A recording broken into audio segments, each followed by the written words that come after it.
Sup mga kapuso, ito po ang mga ganap na dapat po natin abangan dito lamang po sa Hating Kapatid. Ngayon nga po ay kumuha ng private investigator itong si Rizal upang malaman kung nasaan nga ba ang kakambal nitong si Tyrone nang matuklasan nila na wala ngang nakalibing dito sa puntod na itinuro ni na Malu noon. Dahil ayaw magsalita si Malu, ito na nga ang kanyang naisip na paraan.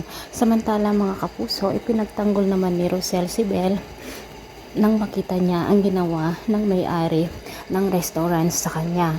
At dahil nga dito ay tinanggal na ni Rosel ang business na kung saan ay ang part dito sa kanila sa Flower Cafe at sa restaurant na ito.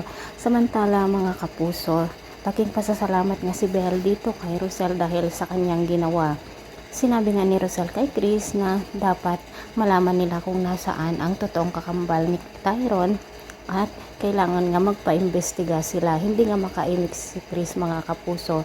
Samantala, malalaman naman ni Bia na si Rosel ay may anak na kambal at walang iba kundi si Belle nga ang kakambal nitong si Tyrone at ito na nga ang dagdag gulo na mangyayari. Samantala mga kapuso, kinausap naman ni Melania si Bia na pagtutulungan nilang ibagsak si Rosel dahil nga inagaw daw ni Rosel ang kanilang mga mahal sa buhay. Lalo pa nang sinabi ni Darius na mahal na niya si Rosel kaya hindi na niya ito kayang saktan pa. Mga kapuso, pakaabangan po natin ang mga gulong magaganap dito lamang po sa Ating Kapatid. Thanks for watching. Bye bye.